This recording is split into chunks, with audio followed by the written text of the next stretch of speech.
and welcome to Talk Review Game, and it's a very, very special show about a very, very special man.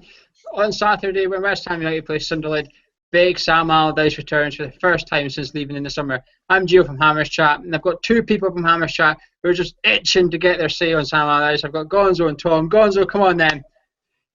Take us off. Surely you'd normally start with questions. I don't know. It's a sort of it's a situation where it's a bit of after you, Claude. Almost say after you, Tom. No, after you, Gonzo. What can I say? Let's start off with Sam Allardyce. Let's say something nice. We'd been relegated, and Sam had the remit to get us promoted at the first attempt, which he did. So I think on that score, he did well. He had a huge budget in that championship, and we got through by the skin of our teeth. I think it was Reading and Southampton, wasn't it, who were by far the better teams than us. But he got us through, and actually in that first season back, we stayed up, and it was a decent first season. And I think for 2 years, he did an excellent job. And the other 2 years, maybe we can get on to after you two have had yours say. Quick question goes on Saturday. What sort of reception are you intending on giving him? Am I getting? I'm going to come and cut my ear. Are you gonna give him a swat applause? You're going to boo him? What are you hoping happens? I've never booed. I've never booed at a game. It's just not my way. Even with Ince and Lampard, I've never been one for booing. In all honesty, I just think I think that the cut that cuts the deepest, if you like, is probably us singing Slaven's Claret and Blue Army, which it was just never sung. You know, his name was just. I think they sang to the tune of Coldplay Paradise. I think they sang Allardyce once or twice. I won't sing for you now. But I mean, really, we sing about Slaven all the time, and I think that would really be the best way to perhaps anyone that wants to stick two fingers up at him would be to do that. I know someone who might want to do that. Tom, what's your reception for Allardyce going to be?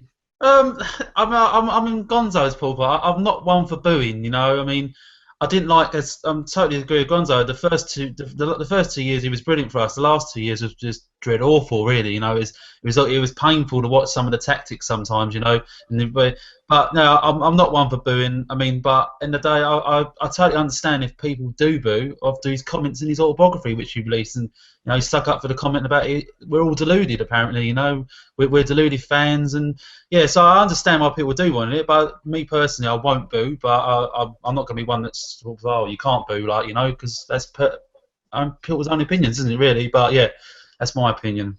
Tom, what was so wrong about his other 2 years at the club? You've both said that he did fine in his first 2 years. Fair enough. His second 2 years, I mean, for that 4 or 5 months of the last season just finished, the football was perfect, I think. We were playing fantastic football. We were fourth at Christmas. Can you really complain about that? No, you can't, and you can't complain about the first half of the season, Joe. No, but you can complain about the last half, you know. And it was just, I think the last half of the season, last season, we were the worst informed team in all 4 divisions. I think not just the Premier League. We had the worst record, like from Christmas onwards. We had the worst record in the league. Now, and the season before that, I go to away games as well, and you could see clearly the tactics. The guy had a negative tactic. I mean, he's known for long ball Sam, and that's what it was. The midfielder get it, or the attacker get it. They'll pass it back to the midfield. They'll pass it back to the centre of the defence, or someone in defence, and they'll hoof it up long to Andy Carroll. And you could clearly, and it'd be the same tactic throughout the whole game, you know. And you could clearly see and I had 8 beers in me by then, like in most games, you know. And I could see it. So if I can see it, if I've got 8 beers in me, I'm pretty sure the other team can see it. And it doesn't matter 2 or 3-0 down, you still do the same tactic. And you know, and I think Bilic coming in now, he's inherited 60-70% of the same team. And we're playing on the floor, and we're playing beautiful football. Your form, you're correct there. 3 wins in 21 Premier League games last season at the end of the season. However, I think I'm not sticking up for Big Sam here, but he was told to keep us up at all costs. When we're fourth at Christmas, we're pretty much staying up. He's done his job, and it's not the right attitude to have, but that's a Sam Allardyce attitude. As long as he finishes 17th, he's happy, and he knew he wasn't going to get relegated, even if he lost the rest of the season. Gonzo, what's your thoughts then on the last 2 seasons under Sam Allardyce? Well, I mean, firstly, I'm going to go on for a little while, so if anyone's letting me talk, maybe it's a good time to make a cup of tea. But I just think the man is a myth. He constantly harps back to his time at Bolton. And that was 12 or 13 years ago. Whenever anybody says you played a long ball, Sam, you don't like players with flair, he would play the Okocha card. Oh, no, I do like flair. I once had JJ Okocha in my team.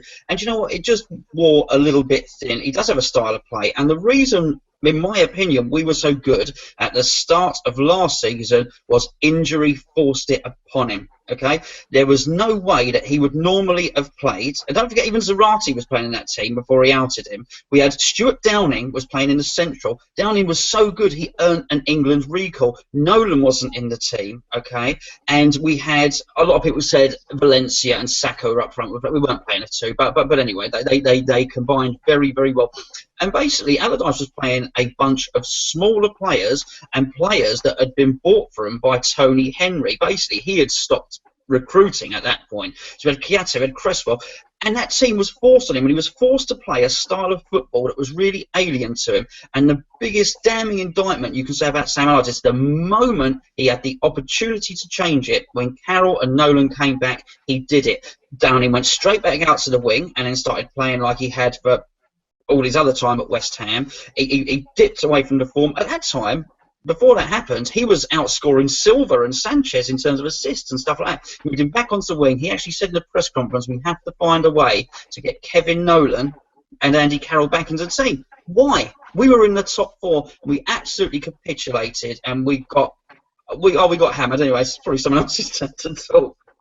No, I agree with that. Well, I still remember him talking about Nolan. That's the one time I kind of gave up with him a wee bit. I just thought, what have we done? What have we done that for? Tom, do you think Kevin Nolan was Sam Allardyce's strength through his whole career, but his Achilles heel, his blind spot for the last year of his time at West Ham? Yeah, I mean, to be honest with you, I actually liked Kevin Nolan. You know, Kevin Nolan he done the club well, and I was a bit disappointed in the way he left the club. To be honest, sort of like, you know, and I would have liked to shake his hand, but yeah, he was, you know, he was Allardyce's wherever club he went to, you know, Newcastle.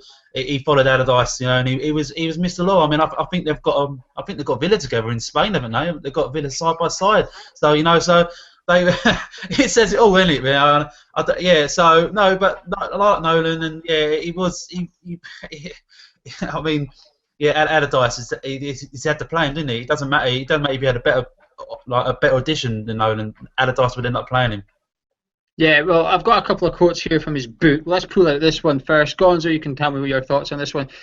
This is from Sam Allardyce's Autobiography. Now, I've not read it. I've done the easy thing. I've just Googled it. I'm not buying that book. It said, I once called the fans deluded, and I stand by that. I don't know who invented the West Ham way, but it is a millstone around the club's neck. None of the players would admit it, but they used to sit in the dressing room at half-time listening to them, never effing happy, slagging us all off. What do you think about that, Gonzo? I think he was very, very clever at turning it around. If you remember the ear cupping incident, okay? Now, that was at Hull. And if you remember, Hull went down to 10 men, okay? And we won, I think it was Diarme, won a dubious penalty. We were very, very lucky. We were dog awful in that game. I mean, we were defending against 10 men. And Steve Bruce, so I'm not a huge fan of, what did he do straight away? Chucked on another striker. They really went for it. And it was awful. And at the end, the crowd booed. And they booed the manner in which we'd gone about that. Because that wasn't the West Ham way. Okay? And if you wanted it explained, I'd explain the West Ham way to him. But he never really wanted to listen. And what he said afterwards was really, really naughty and quite clever.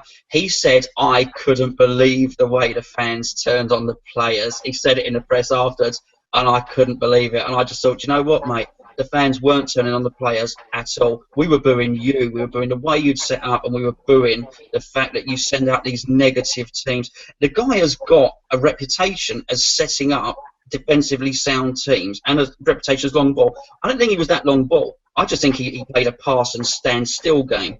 But as far as the defence was concerned, it's a myth. How many times have we conceded 3, 4, 5, even 6 goals against Manchester City? I lost count the amount of times we conceded those goals. In his second press conference, he was asked about Avram Grant, and he turned around and he said, there's no way a Sam Allardyce team would concede 3 goals. Oh, really, Sam? Yeah, not so sure. But to be fair, Gonzo, I don't think his squad he assembled, whether you're going to leave that at Allardyce's door or Tony Henry's door, it's up to yourself. He never had a squad like Bilic has this season. You know, you have to remember, under Allardyce, when Matt Taylor in midfielding in a overweight, overage Joe Cole huffing and puffing up and down the wing, and with Carlton Cole walking around offside for the whole game, I think he was very limited and very restricted in what he could do with that squad. I think it would take a magician to play proper football with that squad. I totally disagree. Sorry, Tom. I'm sorry a second, mate. I totally disagree, okay? It was his... Sorry, mate. It was his dream job, okay? He never had any money at Bolton. Never had any money. Put it together on a shoestring, which is his speciality. No money at Blackburn, and he had a pittance at Newcastle. I think his record signing possibly was, we'll get all the comments underneath if I put it wrong, possibly Joey Barton for $5 million, who turned us down at the time. He spent... And you can mix it up if you want, 85 million at West Ham. It was his dream job. He banged on about Allardyce and this, that, and the other, and one day getting the Real Madrid job. Well, do you know what? This was the one time in his career where he had actual money. £100,000 a week player when Andy Carroll first came out on loan.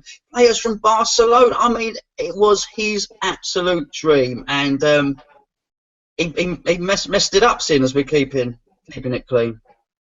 But... on the other side, a lot of the players that came in under Allardyce are the foundation for Bilic's this season. I think they are, but they're the ones who... I mean, this is not even conjecture. At the end of his third season, they held a meeting at David Sullivan's house. You remember it, the press were outside and everything. They released a statement. They said, we are basically keeping Sam Allardyce on, but from now on, the management will be, the owners, whatever, the directors, will be taking an on-hands view to transfers. Basically, we will be taking control of transfers. Tony Henry came. He was put on gardening leave initially, but you'd have to be a bit naive to think that he wasn't influencing the club in some way, allegedly. And at that transfer window, actually, we stopped bringing in people like the Croc Diarra, whose legs are gone. Oh my goodness, £40,000 a week and $6 million for Maiga. You've got to be joking. Actually, the foundations for the club were done in that transfer window once that responsibility had been taken away from Sam. It was Cresswell, it was Chiatti, it was Sacco. Those are the players that are the bedrock now. Actually, I'm sorry, there's no Abdoulaye Faye or Matty Taylor or anyone like that underpinning what is West Ham now. But I still see, as he was given those players, Allardyce brought them in, and he turned Cresswell into Hammer of the Year. He's turned Adrian into one of the best keepers in the league. He took Tompkins and Winston Reid and made them a lot better defenders than they were when he came in. He's done a lot of work, and I don't think Bilic would be so successful if we didn't have someone like Allardyce at the club for the last not for the last 4 years, but last season anyway, putting that core structure in place. Tom, you can have the next comment. This is another bit from the famous book that I'm sure you've got in your bookcase, Tom. It says, fans won't turn up if West Ham are playing fancy football and losing 5-3 every week. Bilic is a new man in the hot seat, and good luck to him. He will need it. Well, what have you got to say to Sam Allardyce about that comment? Well, that's what I said to you, and he also said that part of that comment was they'll never sell the 54,000 seats at the Olympic Stadium. I mean, so, well, he's wrong there, isn't he? I think, well, obviously they're selling like hotcakes. We're going to sell at the stadium. I think, obviously, as you know, they've applied for planning permission, and the fans won't turn up. We lose 5-3. Well, we come close to it at the beginning of the season. We lost 4-3, and we lost 4-2 consecutive home games, and the fans were still turning up. I know it's the last season, but a bit special going into Olympic Park, something new next season. But no, so he's wrong again. And I want to go back to the autobiography you said, Gio, right? The guy obviously. Apparently, he wrote his autobiography by the time he was leaving us. So, and this is Sam Allardyce over. It's all about the money, And he's gone back to his this is for me personally. This is where I sort of really sort of rub salt into the wounds. He's gone back to his autobiography after he's left us, and then put stuff in about our team to try and destabilise us. To try and have, I mean. Most normal people would go back to them and go, thank you, West Ham. Why say the fans are deluded? I mean, why? That's what I'm saying. He obviously doesn't care. He doesn't care. He hasn't got. He's stubborn. He doesn't care about what. That's what I'm saying. So I'm not going to be one to boo the weekend, and I can totally understand all the insults he's thrown, some of the insults he's thrown in the bin, and tried to destabilise the club. Allardyce is, he's all about that. It's all about selling. I mean. This gone like the derby up in the North East Derby. The guy was in London sending his autobiography the day before the North East Derby. I know Sunderland won that derby, But to me, like, if I was a manager, I'd be with my team in the hotel or wherever they were. Like, I know, even in training with them, like I'd be giving them some, like, some morale boosting sort of pats on the back, like Bilic does of our team. But no, what matters most to him is send his autobiography down in London. That's the man all over. If he wouldn't have, obviously, if he would have stayed on at West Ham for another year, he wouldn't have put them things in his autobiography, which makes it even more insulting. That book signing, though, was arranged when he didn't have a club, so he kind of had to stay with that. It was it's the North East Derby, That's like it's like one of the biggest. It's the biggest game up there. Like, they hate each other. Sunderland, Newcastle hate each other. And he's down in. For me, I would have cancelled it or moved it, rescheduled it. Yeah, but he's tied into a contract. There's only so much leeway you've got, but he's got to sell the book. He's got to put controversy in there. It'd be very boring if he sat there praising Sullivan, who I don't think he got on with at all. I don't think him and Sullivan were like chalk and cheese. They've had pot shots at each other during Sam Allardyce's reign, never mind after it. We've got another one here, actually. I've got one here on Sullivan. It wasn't in his book, but this is another quote from Sam Allardyce. And Gonzo, you can have this one because I know you're quite fond of the owners. This is about Sullivan and Gold from Sam Allardyce. He says he thinks they are extremely ungrateful in terms of what I have done for them. And when he was talking about the West Ham way, he said, the West Ham way is, to quote Allardyce, obviously not winning every week, like I tried to do. When did West Ham play the West Ham way? Well, they play all the time. Well, what, to get relegated? Can't be the West Ham way if you get relegated. It's absolute nonsense, winning every week. I think, what Tom's stat about the crikey, oh my goodness, when I start, I feel like I'm going to explode. I must be up red as a beetroot. I can see myself. It drives me mad. Listen, I do like the owners. I make no bones about that. I've waited years for decent owners. I was not impressed with Terence Brown, not impressed with the Icelandics, and I don't know anybody else before that. The Stearns family were there and whatnot. These are the owners really we've wanted. We don't sell our players anymore, okay? He's had that. Apart from when he first came in, I think we lost Rob Green and Scott Parker. He didn't have to suffer having players sold out from under him. Again, the first time, it was his dream job. And as for trying to win every game, the man is mad. I've seen some footage.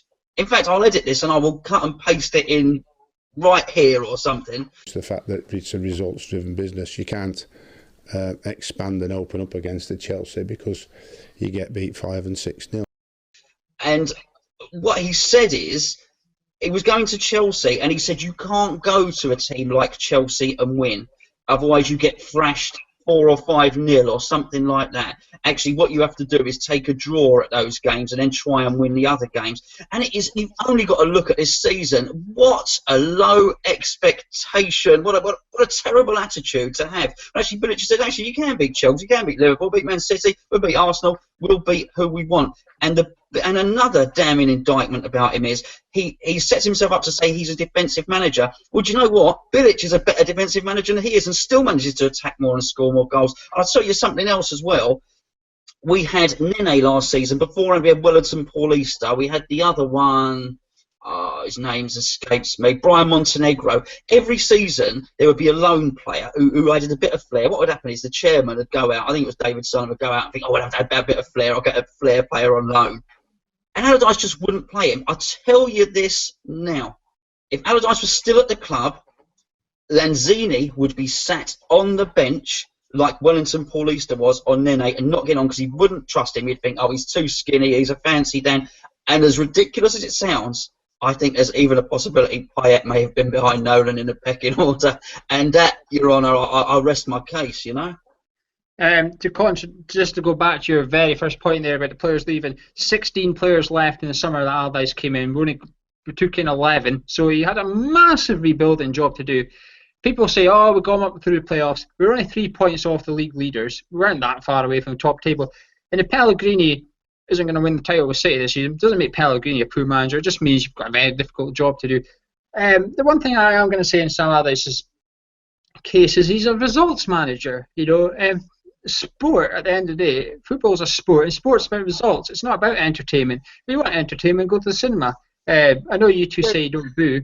Gee, I agree, mate. It is results, but it's the manner in the defeats. I mean, I can still remember I was in Mexico in one of the games I didn't make that season, and we're going to we went up to Nottingham. Was it Nottingham Forest? We actually got annihilated, absolutely annihilated, you know. And I was sitting in Mexico watching it, thinking, "Oh, we're going to do Nottingham Forest," and I see the team selection, and I'm like, "My God, what is the man doing?" Like, you know. And we did get annihilated. What was it, 5-1? I can't remember the scoreline now. I mean, but obviously I'm in Mexico with these Nottingham Forest fans absolutely buzzing. Like, they're obviously thinking like they won the league. Like, you know, and that's what I'm saying. You remember the bad results, you know, and them poor lads, them poor youth. He put them to the slaughter that game. Like, I remember that, you know. And as a manager, I wouldn't have done it. Bilic wouldn't have done it. No one would have done it. If they were good enough for the Premier League, they would have won that game. Those players that went out to the slaughter, those youth players, they're now in Leagues 1 and 2 because they weren't good enough for the Premier League. Sam Allardyce had a League Cup semi-final the following week, which is going to take priority over the third round of the FA Cup. He also had an injury crisis, and he was staring relegation in the face. I'm not saying it was the best thing to do, but I think his hands were tied. We just have to look at this weekend past. Pellegrini's done the same with Man City over at Chelsea. He took his priorities, and unfortunately, the FA Cup came bottom of the priorities. He said, well, you know, I'm not going to risk my players when I've got a Champions League game. Sam Allardyce did the same. I'm not going to risk my players when I've got a League Cup semi-final. We're literally 180 minutes away from Wembley, and he had heaps of injuries that season, Allardyce. But Roger Johnson playing centre-back. You know, he didn't have James Collins as your fourth choice centre back. He didn't have that. James Collins was our second choice centre back, and unfortunately, I think Allardyce's hands were a wee bit more tied than people made on then. It wasn't nice to see, but the players weren't good enough. You know, George Moncur is now at Colchester. Elliot Lee's going from club to club or whatever. Those players that played on that day are not good. We're not good enough for West Ham, and unfortunately, we found out the hard way. Gonzo, what do you have to say about that? Actually, three of the best players that season who were playing well in the development squad were Elliot Lee, Blair Turgott, and Chambers, the right back. Was it Spence? He basically didn't play his three best youngsters. He also put out a 3-5-2, which we've never played before. Okay, never played it. Played Diarra at centre-back, played Whitehead, who had been playing further forward in the deep line role. It's almost as if he shoehorned people in there. And then he turned around in the press conference afterwards and he said, look, people have been calling me. I don't know what people want. People have been asking me to play youth. I play youth, and look what happens.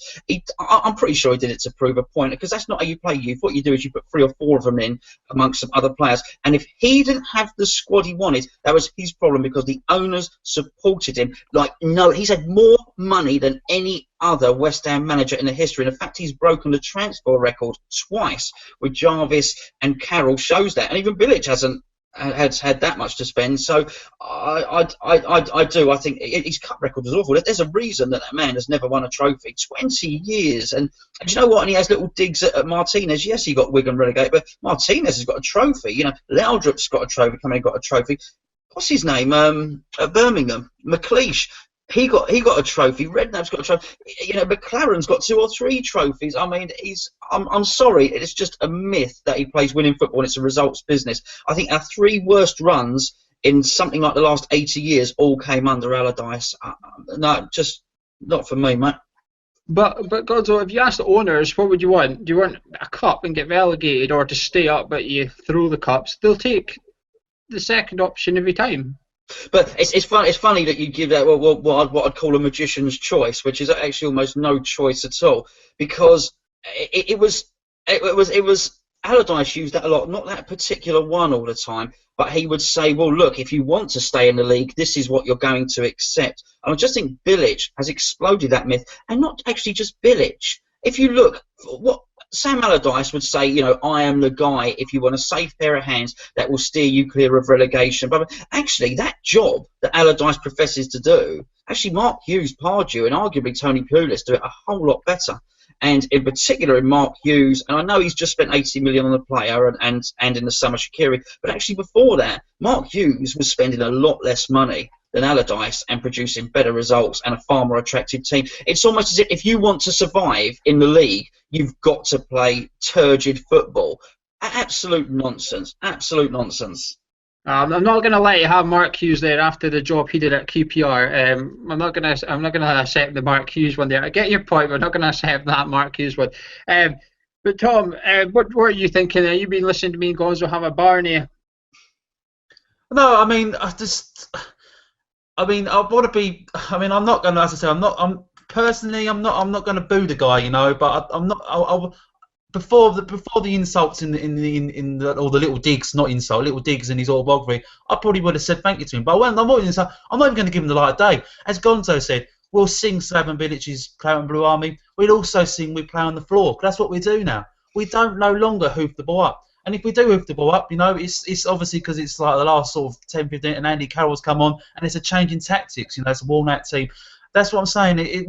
And we've gone past that. You know, Bilic's got the team playing absolutely fantastic. You know, and you have got to thank Allardyce for what he's done for us. You know, but in the day, I'm not. But for the insults he's called us, the hard-working fans, the ones that travel over the country, 4.5 round trips like the other day. You know, all the fans. This is what I'm saying. It's right. It's all the fans, all them poor results, you know, and yeah, he has stabilised the club in his first 2 or 3 seasons, like you. But also, I also remember the awful, god awful football, and for me, that wasn't what I go to pay money for.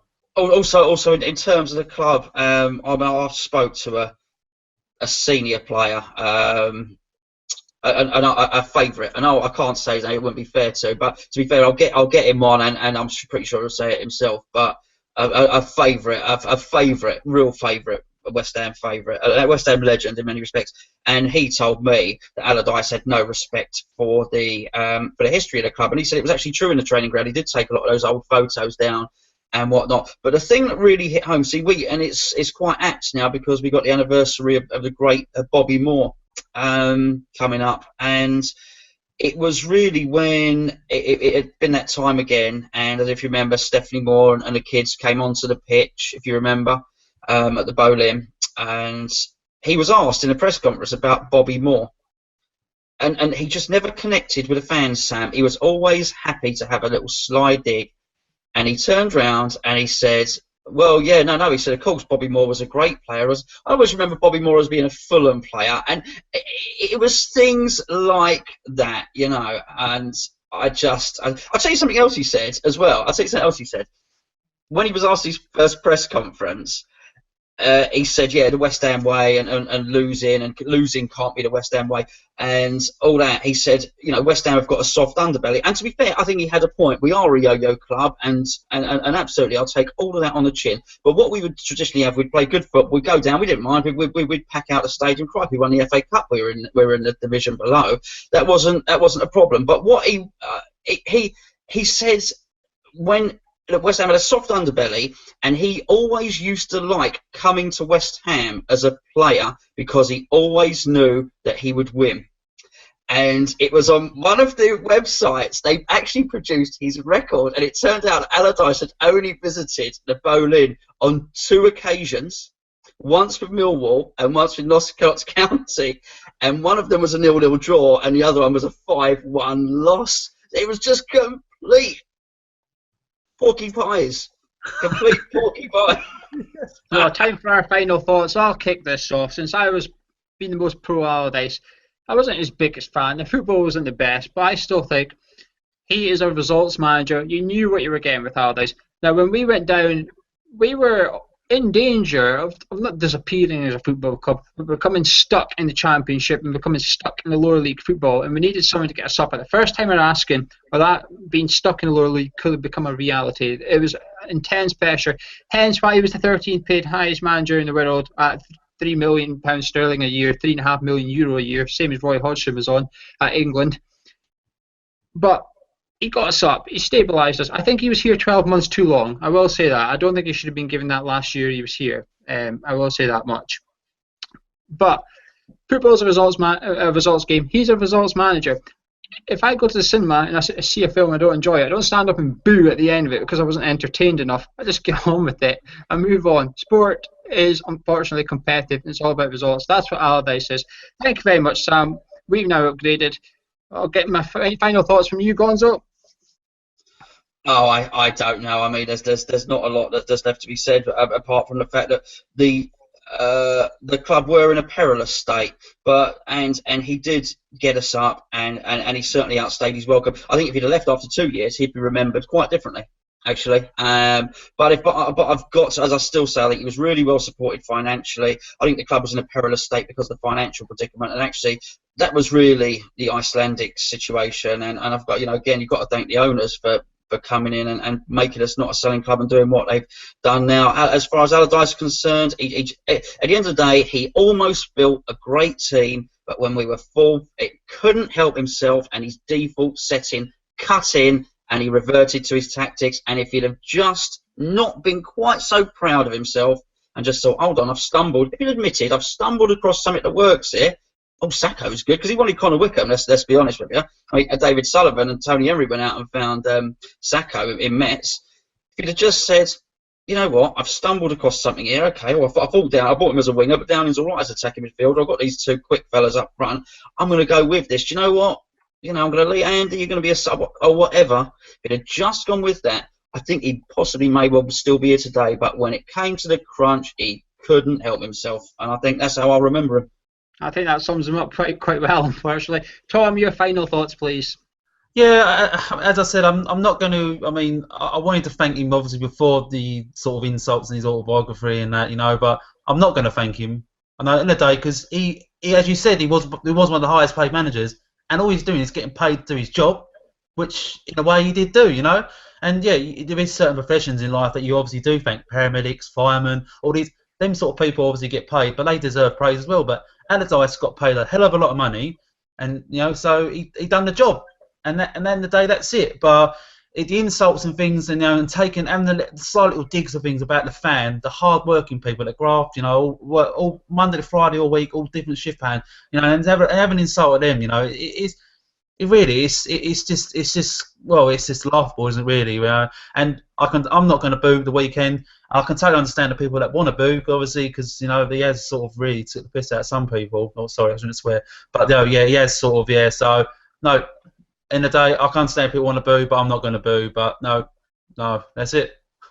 Well, before we leave you, I've got one last quote from his book, which we're not going to comment on, but I think it sums up Sam Allardyce. I think it sums up his 4 years at West Ham, and I think it sums up our season so far. So here it is. Thank you for watching. Make sure you check out our West Ham versus Sunderland preview, which is on our YouTube channel. Remember to subscribe, and come on to our forum at hammerchat.boards.net and join in with the banter. But here's our last quote for you, and then we're going to disappear. This is from Sam Allardyce's Autobiography. I didn't have to worry about the West Ham way any longer. I did a bloody good job at West Ham. The club is in its best shape for ages, so what exactly did the board think they can achieve? Champions League football? Top 6 finish? I doubt that will come in the near future, and it must be a big anxiety for the owners who need to fill the 54,000 Olympic Stadium every day with successful football next year. Well, Sam, see you on Saturday.